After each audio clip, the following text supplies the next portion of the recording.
Gaddar awards ఉన్నాయి అని విన్నాను. అయినా సరే మీరు ఆ టైం అడ్జస్ట్ చేసుకొని ఫస్ట్ మా ఈ విజయోత్సవాన్ని మీతో పంచుకునే అవకాశం ఇచ్చినందుకు కోటి కృతజ్ఞతలు. చాలా రోజుల తర్వాత ట్విట్టరు, ఇన్స్టా, వాట్సప్, ఫేస్బుక్ ఇవన్నీ చాలా అందంగా ఆకర్షణీయంగా కనబడుతున్నాయి. ఇది మాస్ సినిమా కదా, ఓవర్సీస్లో కొంచెం లేట్గా రిపోర్ట్ వస్తుంది అందరూ చూసి ఫ్యామిలీస్. ఎందుకంటే ఓవర్సీస్లో కూడా mid of the week release అయిన సినిమా. జనరల్గా సాటర్డే సండే వీకెండ్స్కి కానీ ఫ్యామిలీస్ అందరూ వచ్చి చూడరు. సో ఒక మాస్ ఎంటర్టైనర్ ఓవర్సీస్లో నాకు ఒక 2-3 డేస్ తర్వాత టాక్ వస్తుంది అనుకున్నాను. బట్ ఈ ఏ టు జెడ్ అని మేము అంటే ఆబాల గోపాలను చూసే సినిమా అని మొత్తం ఫ్యామిలీ ఎంటర్టైనర్ అని ఏ రకంగా అయితే మేము ఏం చేసామో నిన్న నైట్ అప్పటి నుంచే ఎలాగో నైట్ షోస్ ఇక్కడ లేవు కాబట్టి మార్నింగ్ ఒక 4 నుంచి 5 నుంచి ఆంధ్రాలో షోలు పడ్డాయి. ఇక్కడ 7:30, 7:45 ఇక్కడ షోలు పడ్డాయి. సో ఓకే, ప్రింట్స్ అన్నీ వెళ్ళిపోయి ప్రశాంతంగా ఒక 3-4 గంటలు పడుకొని ఎర్లీ మార్నింగ్ లేద్దాం అనుకున్నాను. బట్ ఓవర్సీస్ యొక్క ఉధృతో నేను నైట్ ట్విట్టర్ నుంచి స్టార్ట్ అయింది. అందుకే అంటున్నా ట్విట్టర్, వాట్సాప్, ఫేస్బుక్ చాలా అందంగా ఆకర్షణీయంగా కనబడుతున్నాయని. నిన్న ఈవినింగ్ నుంచే అదే నైట్ నుంచి స్టార్ట్ అయిపోయింది అక్కడ. ఎందుకంటే అక్కడ యూఎస్లో ఈవినింగ్ షో స్టార్ట్ అయ్యి బిగినింగ్ నుంచి నేను ఏం చెప్తున్నానో అదే రిజల్ట్ రావడం అనేది చాలా చాలా చాలా చాలా సంతోషంగా ఉంది. చాలామంది చెప్తున్నారు, ఇంత పెద్ద కంటెంట్ పెట్టుకొని మీరు దాచారేంటి, చెప్పలేదేంటి, చెప్తే ఇంకా బాగా బజ్ క్రియేట్ అయ్యేది కదా, ఇంత ఇంత ఇంత సాలిడ్ కంటెంట్ ఉందని మాకు తెలియదు సెకండ్ హాఫ్లో అని చెప్పి అన్నారు. నేను నా సాలిడ్ కంటెంట్ రెడీ చేయడానికి టైం పట్టింది. అది రెడీ చేయకముందు ఆ కంటెంట్ ఉందని ఎలా చెప్తాము? సో మాకున్న పరిస్థితులలో సినిమా 19వ తారీఖు కల్లా రిలీజ్ అయిపోవాలి, థియేటర్లో ఉండాలంటే మనం చెప్పినట్టు ఒక 3 రోజుల ముందు ఓవర్సీస్ ప్రింట్లు పంపాలంటే మాకు 16వ తారీఖే డెడ్ లైన్. 16వ తారీఖు కల్లా రెడీ చేయాలి. ఈ రెడీ చేయడానికి తమన్ అండ్ టీమ్, అలాగే మా ప్రొడక్షన్ టీము, చందు గారు, మా డైరెక్షన్ డిపార్ట్మెంటు, మా ప్రొడక్షన్ రాంబాబు గారు, శ్రావణ్, సతీష్, సత్య, అందరి పేర్లు చెప్పాలి, బాబు, వీళ్ళందరూ అన్నపూర్ణ స్టూడియోలో వంతుల వారీగా అంటే ఒక 3 నైట్ అంతా ఉంటే ఇంకో 2 2 అవర్స్ పడుకొని వచ్చి మళ్ళీ 2 అవర్స్ చూడండి మన సరిహద్దుల్లో కాపలాగాసే సైనికుల్లాగా పనిచేశారు నిజంగా.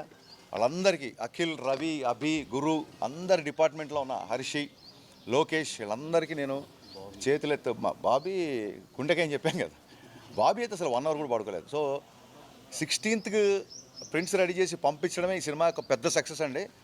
ఆ రకంగా ప్రీపోన్ చేసినా సరే పంపించగలిగాం. That is the biggest success first. అందుకే ఓవర్సీస్లో మేము అనుకున్న అన్ని చోట్ల షోలు పడ్డాయి. అది చాలా పెద్ద సక్సెస్.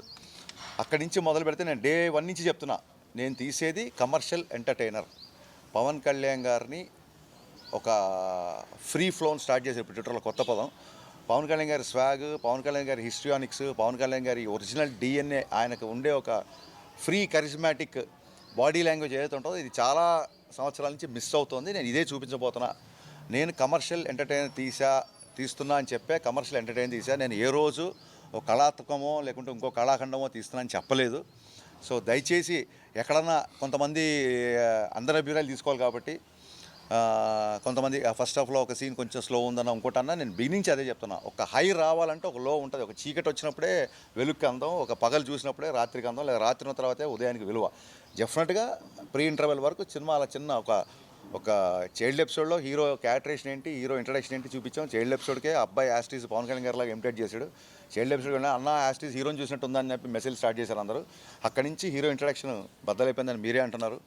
అక్కడి నుంచి మొదలు పెడితే ఒక ప్రీ ఇంటర్వెల్కి సినిమా లేస్తుంది కాబట్టి అక్కడి నుంచి సరదాగా వెళుతూ ఆ సరదాలో కూడా బ్రేకప్ అయినంత మాత్రాన జీవితం అయిపోదు. ఈ బ్రేకప్ గురించి 10 మంది ఏం మాట్లాడుకుంటారన్న ఒక విషయం వదిలేసేయండి అన్న. ఒక మంచి యూత్కి కావాల్సిన కాన్సెప్ట్ చెప్తూ మంచి డైలాగులతో వెళ్తూ ఒక్కసారి ప్రీ ఇంటర్వెల్ నుంచి అందుకుందంటే వి ఆల్ నో ఇంకా అక్కడి నుంచి సినిమా ఆగదని. క్లైమాక్స్ వరకు అలాగే ఉంది. సో ఎప్పుడైతే పవన్ కళ్యాణ్ గారి హిస్టరీనిక్స్ చూపిస్తున్నానో కొంతమంది వెంటేజ్ పవన్ కళ్యాణ్ కావాలంటారు, కొంతమంది అన్న ఇంకా ఎంతకాలం ఇలాగా ఇంకా కొంచెం కొత్తది అన్న అంటారు.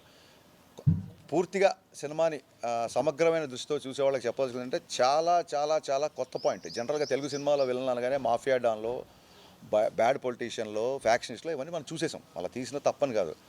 ఫస్ట్ టైం ఎవరు నాకు తెలిసి హిందీలో టచ్ చేశారు కొంతవరకు, బట్ ఫుల్ పేజ్గా చెప్పలేదు పాయింట్.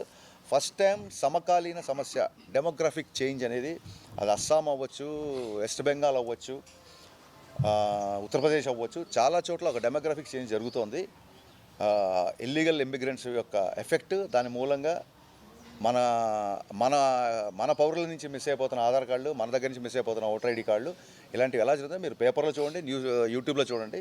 ఈ తాలూకు సమస్య అనేది తీవ్రత ఉంది కాబట్టి దీన్ని మేము టచ్ చేసాం. It is a very very very contemporary and అందరం కాన్షియస్గా ఉండాల్సిన సమస్య. ఈ సమస్యని ఇందులో డిస్కస్ చేయాల్సి వచ్చింది. అట్ ద సేమ్ టైం ఎక్కడో మనందరం ఇండియన్స్, మనకు రీసెంట్గా జరిగిన పరిణామాలు ఎక్కడో మనని ఒక చిన్న బాధకు అసంతృప్తిగా గురి చేస్తాయి కాబట్టి మన ఆడపడుచుల నృత్య తిలకం తీసిన సందర్భం మనం ఇటీవలే చూసాం కాబట్టి, ఎలాగూ డెమోగ్రఫిక్ చేంజ్ అనేది తీస్తున్నాం కాబట్టి ఆ పాయింట్ కూడా చాలా గట్టిగా మొహమాటం లేకుండా క్యారెక్టరేషనే భగత్ సింగ్ అని ఉంది. ఏదో న్యూస్ వచ్చింది కాబట్టి చెప్పి అప్పటికప్పుడు క్లైమాక్స్లో పెట్టింది కదా. మీరు అబ్జర్వ్ చేస్తే సెకండ్ హాఫ్లో మన వాళ్ళే ఇద్దరు ఎంప్లాయీస్ ఊరికే అలా కూర్చొని రకరకాల న్యూస్లు మొబైల్లో చూసుకుంటూ జోకులు వేస్తూ సైనికుల గురించి ఆవేయాలని మాట్లాడినప్పుడు భగత్ అనే క్యారెక్టర్ కోపం వస్తుంది. భారత్ మాతకి జై అనడం ఈ ప్రాబ్లం ఏంటో. సో భగత్ అనే క్యారెక్టర్స్ని చిన్నప్పటి నుంచి ఆర్క్ నుంచి చైల్డ్హుడ్ నుంచి క్లైమాక్స్ వరకు ఒక జాతీయతా భావంతో ఉన్న క్యారెక్టర్. అందుకు క్లైమాక్స్లో మామూలుగా బొట్టు పెట్టడం అనేది మన ఆడపడుచులు చేస్తారు. ఇప్పుడు మీరు హోటల్కి వెళ్ళినా ఎక్కడికి వెళ్ళినా క్రికెటర్స్కి వీళ్ళకి హోటల్లో లేడీస్ బొట్టు పెడతాం. ఆడపడుచులకి హక్కు ఉంటుంది మనకు బొట్టు పెట్టే హక్కు.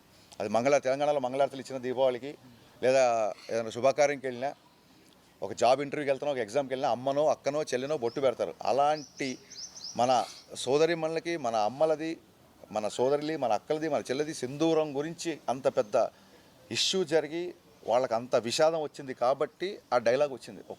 ఒక పెయిన్లోంచి, ఒక చిన్న కాన్షియస్ నుంచి వచ్చిన డైలాగు. బొట్టు పెట్టడం అనేది మా ఆడపడుచే సంప్రదాయం. కానీ ఒక మగవాడు బొట్టు పెడితే సరే ఎలా ఉంటుందో చూస్తావా, ఈ దేశపు మగాడు బొట్టు పెడితే ఎలా ఉంటుందో నువ్వు చూస్తావా అని ఈ పెయిన్ నుంచి వచ్చిన క్యారెక్టర్ ఇది. అప్పటికప్పుడు క్లైమాక్స్ లేదో పంచ్ డైలాగ్ గురించి రాసింది కాదండి.